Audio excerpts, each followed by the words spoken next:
Hola, ¿qué tal? Seguimos con esta serie de vídeos sobre la Constitución española en sus artículos del 1 al 80. En este caso vamos a ver los artículos de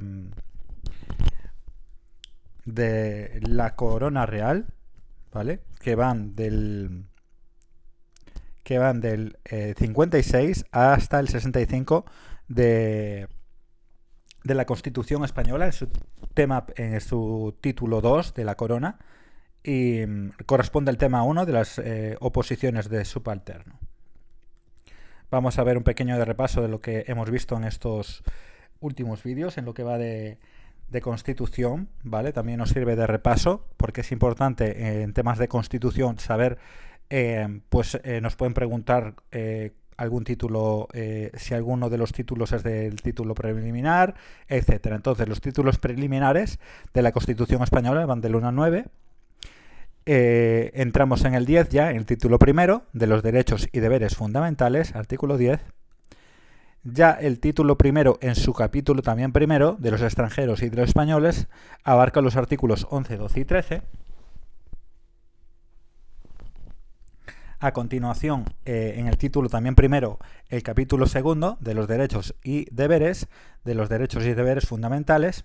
En su capítulo segundo, derechos y deberes, artículo 14, no entra en ninguna sección, pero hay en este título, en ese capítulo segundo, de título primero, existen dos secciones. La primera abarca del 15 al 29 y la segunda abarca del 30 al 38. La primera sección se denomina de los derechos fundamentales de las libertades públicas, y la segunda sección se refiere de los derechos y deberes de los ciudadanos. Segunda sección, derechos y deberes de los ciudadanos. Primera sección, derechos fundamentales y las libertades públicas. Continuamos. Estos son vídeos que ya tenéis a vuestra disposición. Continuamos en el título primero, en su capítulo tercero, de los artículos, capítulo tercero, de los principios rectores, principios pues como los que predominan la política social y económica. Ahí ese capítulo primero, título primero, capítulo tercero, abarca los artículos del 39 al 52. A continuación, el tema 1, Constitución española, entra en el capítulo cuarto, que tiene simplemente dos artículos, y ese capítulo cuarto se denomina de las garantías de las libertades y derechos fundamentales, mientras que después el capítulo 5, que solo está constituido de un solo artículo, nos habla de las suspensiones de los derechos y libertades. Estos son temas que hemos visto ya anteriormente, y en esta ocasión vamos a repasar lo que son los artículos del 56 al 65 de la Constitución, donde nos habla de la corona, ¿vale? En su artículo 56, en su primer punto, nos habla que el rey es el jefe del Estado, ¿vale? Símbolo de la unidad y permanencia. Arbitrará y moderará el funcionamiento regular de las instituciones, asume la más alta representación del Estado español, es decir, asume la más alta representación del Estado español y en las relaciones internacionales, ¿vale? Es como nuestro representante internacionalmente, el más alto representante en relaciones internacionales, especialmente con las naciones de su comunidad histórica, como son pues Latinoamérica, por ejemplo, y ejerce las funciones que le atribuyen expresamente a la Constitución y las leyes, ¿vale? En su punto segundo, en este artículo 56, nos habla de que su título es el Rey de España, ¿vale? El título es el Rey de España y podrá utilizarse los demás títulos que le correspondan a la corona, ¿vale? En su artículo 53, en su punto tercero, nos habla que la persona del rey, ¿vale? En este caso, Felipe VI, es inviolable y no está sujeto a responsabilidades. Es decir, que está por encima pues, de toda pena, ¿vale? Sus actos estarán siempre refrendados, es decir, siempre tiene que haber una persona, como puede ser el presidente del Estado, que refrende los actos que el rey haga, ¿vale? En la forma establecida en el artículo 64, que lo veremos posteriormente, careciendo de validez sin dicho refrendo, ¿vale? Salvo lo dispuesto en el artículo 65.2, que se refiere, después lo veremos a continuación, que se refiere a en la Casa Real, ¿vale? Pues las personas que trabajan para el rey, tanto los civiles como militares, pues él puede pues elegirlos libremente y dejar de hacerlo también libremente. Vale, este ya lo vimos, artículo 56. En el artículo 57 del título segundo de la corona nos habla sobre la herencia y sucesión de la corona.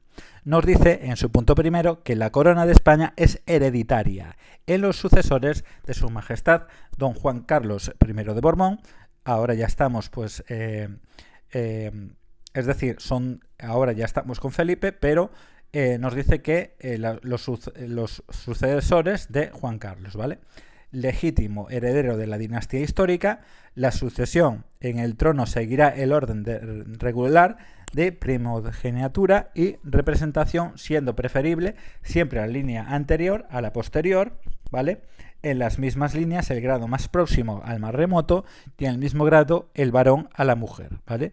Y en el mismo sexo, la persona de más edad que la de menos. Y la siguiente heredera de la corona será, pues, si todo va como tiene que ir, será Leonor. El segundo punto de este artículo 57 sobre la herencia y sucesión de la corona nos dice que el príncipe heredero, en este caso Leonor, desde su nacimiento o desde que se produzca el hecho de origen del llamamiento, tendrá la dignidad de princesa, príncipe de Asturias, en este caso princesa de Asturias, y los demás títulos vinculados tradicionalmente al sucesor de la corona española.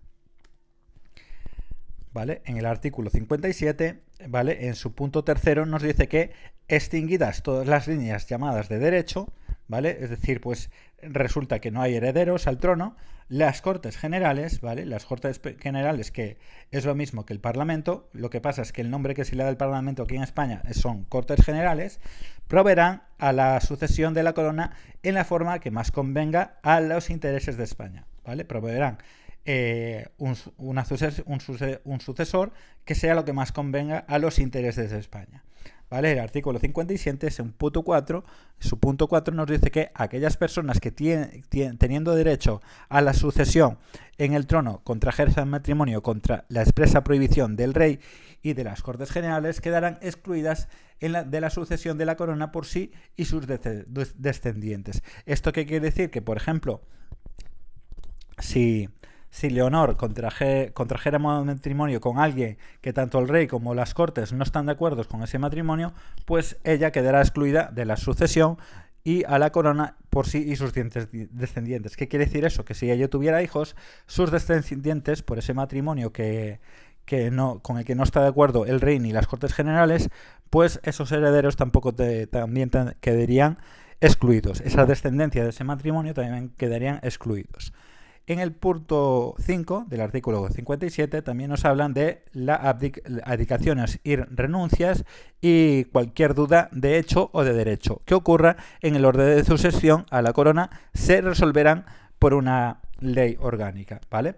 Todo lo que tenga que ver con abdicaciones, renuncias y cualquier duda de hecho o de derecho va a ser resuelto mediante ley orgánica, ¿vale? Recordamos que la ley orgánica es aquella ley donde se necesita mayoría absoluta, ¿vale? Que es la mitad de lo que es el Parlamento más uno, ¿vale? De las Cortes Generales más uno.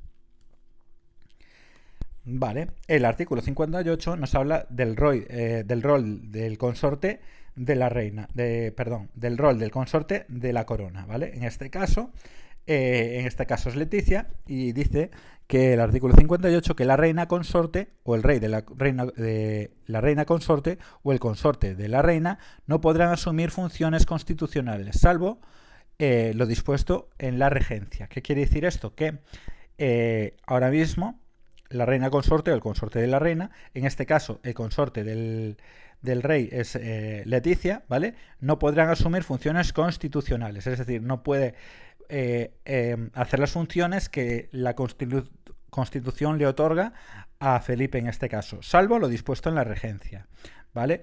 Regencia, que viene siendo, pues pensemos que Felipe fallece y que ahora Leonor ya tiene 18 años, pero no tenía todavía los 18, pues Leticia asumirá el rol de regente hasta que Leonor pueda tomar cargo de sus funciones y poder hacer sus funciones. Por lo tanto, en este caso, la reina consorte o el consorte de la reina, es decir, consorte de la reina sería, después Leonor va a ser la reina, el consorte de Leonor sería la pareja que elija como en matrimonio, salvo lo dispuesto en la regencia.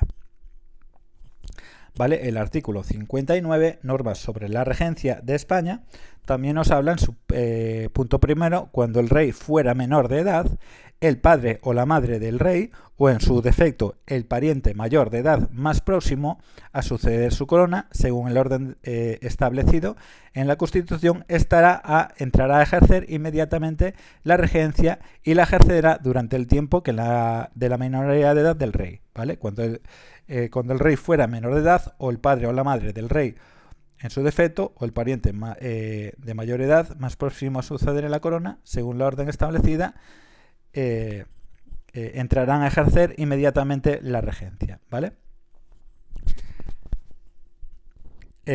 También en su punto 2 del artículo 59, normas sobre la regencia de España, también nos dice que si el rey se inhabilitara para el ejercicio de su autoridad y la imposibilidad fuera reconocida por las Cortes Generales, entrará a ejercer inmediatamente la regencia el príncipe heredero de la corona, si fuese mayor de edad. Si no lo fuera, se procederá de la manera prevista en el apartado anterior hasta que la princesa heredera alcance la mayoría de edad. Por ejemplo, pensemos que Leticia y Felipe mueren en un accidente, entraría a llevar la regencia, lo que es, en este caso, pues el pariente mayor de edad más próximo a sucederse la corona, que en este caso sería la princesa Elena, ¿vale?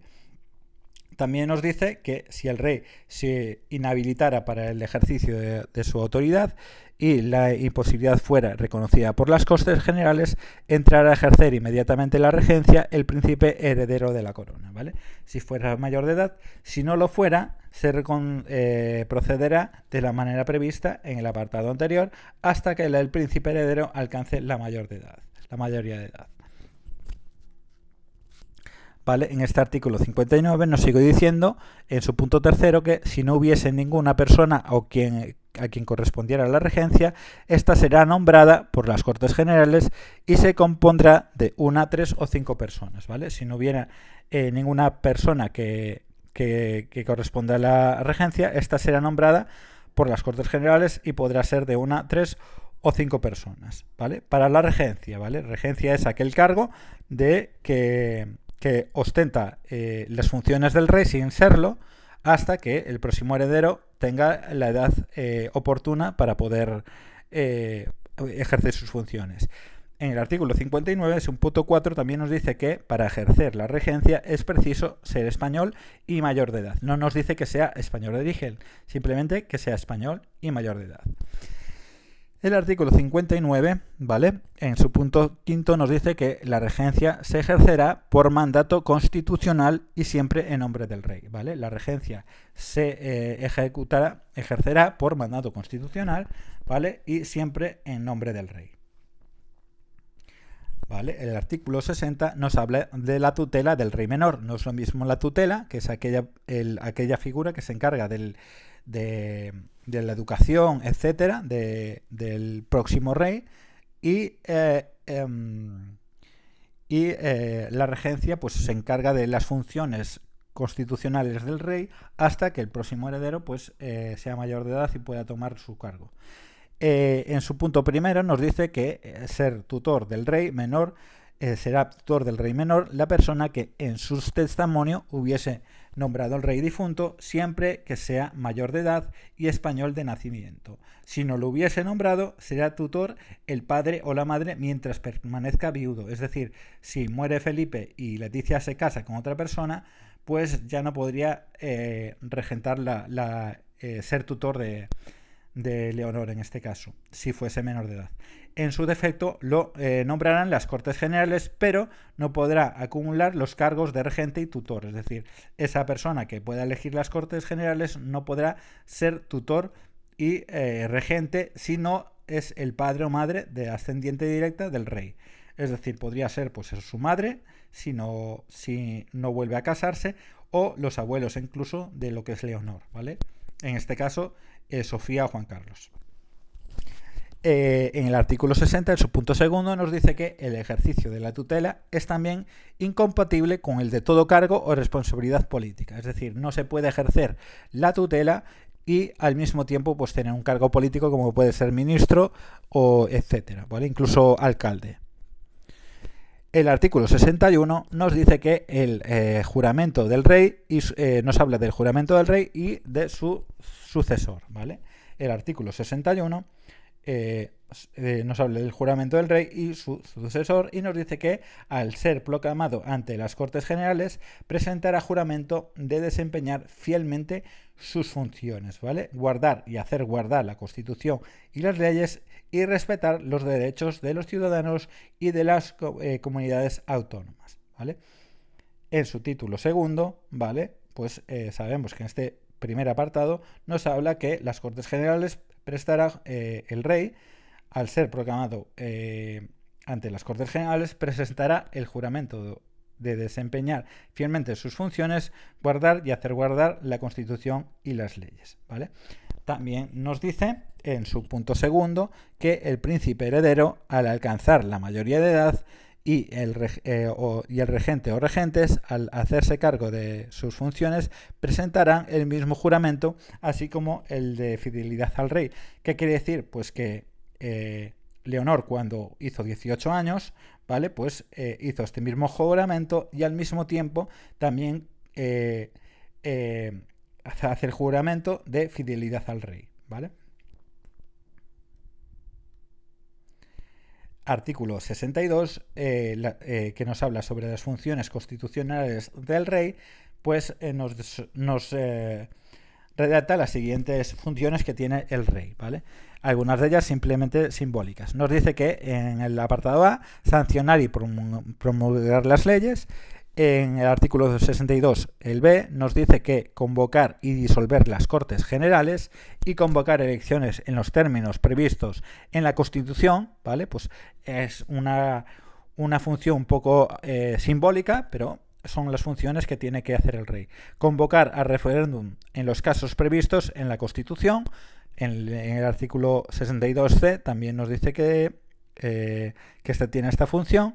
En el 62 en el artículo 62, en su apartado D, nos dice que también otra función del rey es proponer el candidato a presidente del gobierno y, en su caso, nombrarlo, así como poner fin a sus funciones en los términos previstos en la Constitución. En los términos previstos en la Constitución. El apartado E, ¿vale?, de este artículo 62, de las funciones constitucionales del rey, nos habla de también una de las funciones que tiene el rey es nombrar y separar a los miembros del gobierno a propuesta por el presidente, ¿vale? Es, ya os digo, una función un poco simbólica porque son cosas que realmente no elige él, pero sí que tiene un papel fundamental en lo que es el sistema. En el artículo 62, en su apartado F, nos habla de otra función, es expedir los derechos acordados en el Consejo de Ministros, conferir los empleos civiles y militares, conceder honores y distinciones con arreglo a la ley, siempre con arreglo a la ley, ¿vale? Otra función que tiene, ser informado de los asuntos de Estado y presidir a estos efectos las sesiones del Consejo de Ministros, cuando lo estima oportuno el presidente del gobierno. Siempre que el presidente del gobierno estime oportuno, pues que el rey haga uso de esta función que constitucionalmente le corresponde. El apartado F del artículo 62 sobre las funciones constitucionales del rey nos habla de que el mando supremo de las fuerzas es el mando supremo de las Fuerzas Armadas. Es un título, por decirlo de alguna manera, simbólico, pero que está ahí. Es el mando supremo de las Fuerzas Armadas. El rey, en este caso, Felipe VI. En su punto I nos dice también que ejercer el derecho de gracia con arreglo a la ley, que no podrá autorizar indultos generales. Pues el rey puede hacer indultos a lo que se le llama derecho de gracia con arreglo a la Constitución, a la ley, que en ningún caso podrá ser generales. Es decir, no puede dar un indulto a un grupo, por ejemplo, tiene que ser individual. Y en su punto J, del artículo 62, nos dice que es el alto patronazgo de la Real Academia. Es otro título simbólico, pero que es así y es una de las funciones del rey en este caso. Avanzamos hasta el artículo 63. Este artículo tiene 3 partes, ¿vale? Artículo 63, que nos habla de el rol del rey en la política exterior española. Pues dice que el rey acredita a los embajadores de otros representantes diplomáticos, ¿vale? Es el rey quien acredita a los embajadores de otros representantes diplomáticos. Y al mismo tiempo, los representantes extranjeros en España están acreditados ante él, ¿vale? Acredita a los embajadores y otros representantes diplomáticos, y también los representantes extranjeros en España están acreditados ante él, ¿vale? El punto segundo del artículo 63 sobre el rol del rey en la política exterior española nos habla que el rey, al rey corresponde manifestar el consentimiento del Estado para obligarse internacionalmente por medio de tratados de conformidad con la Constitución y la ley, ¿vale? El artículo 63 en su punto 2 nos dice que al rey corresponde manifestar el consentimiento del Estado para obligarse internacionalmente por medio de tratados de conformidad con la Constitución y las leyes. Y en su punto tercero, la ley corresponde, del artículo 63, al rey corresponde, previa autorización de las Cortes Generales, declarar la guerra y hacer la paz, ¿vale? Pasamos ya al artículo 64, que nos dice que los actos del rey serán refrendados. Es decir, pues hay una persona que se responsabiliza de esos actos con firma, ¿vale? Que puede ser el presidente del gobierno, ¿vale? El presidente del gobierno refrendará los actos del rey y en su caso por los ministros competentes. La propuesta de nombramiento del presidente de gobierno, evidentemente, si se está proponiendo un presidente es porque ya no hay presidente, pues y la disolución prevista en el artículo 99 será refrendados por lo que es el presidente del Congreso. En este caso es Francina Armengol, ¿vale? Es en este caso la presidenta actual del Congreso, presidenta del Congreso, ¿vale? Entonces, en estas dos ocasiones que se supone que todavía no hay un presidente, es la presidenta del Congreso la que refrendará los actos del rey. En el artículo 64, en el punto segundo, de los actos del rey serán responsables las personas que los refrenden, ¿vale? Pues refrendar, ¿qué quiere decir? Pues que se hacen cargo de las funciones o de los actos del rey. ¿Vale? Sobre el 65 habíamos hablado anteriormente, ¿vale? El artículo 65 nos habla del mantenimiento de la Casa Real y sus trabajadores, ¿vale? El rey recibe de los presupuestos del Estado una cantidad global, es decir, el Estado le da una cantidad para que él la administre como quiera, para el sostenimiento de la familia y la casa, distribuyéndola libremente en la misma, es decir, pues tiene total libertad para poder gastar el dinero como él quiera. También nos dice que el rey nombrará libremente a sus miembros civiles y militares de su Casa Real. Lo habíamos comentado anteriormente, es el rey el que designa tanto civil como militarmente cuáles son las personas que trabajan para él, pues sus asesores, asistentes de hogar, etcétera, también pues sus guardaespaldas, etcétera, ¿vale? También nos hablaba en el artículo 56 de la figura del rey, ¿vale? Nos hablaba también, pues lo que habíamos dicho, punto 65.2, que nos decía que la persona del rey es inviolable y no está sujeta a responsabilidad. Sus actos estarán siempre refrendados en la forma establecida en el artículo 64, ¿vale? Careciendo de validez dicho refrendo, salvo lo dispuesto en el artículo 65.2, ¿vale? Establecidos lo que vimos en el 64, ¿vale? Todas esas funciones que tiene el rey, menos que todas sus funciones están refrendadas, menos las del 75.2, que se refiere pues a los empleados que él tiene a su cargo en la Casa Real. Pues hasta aquí este resumen de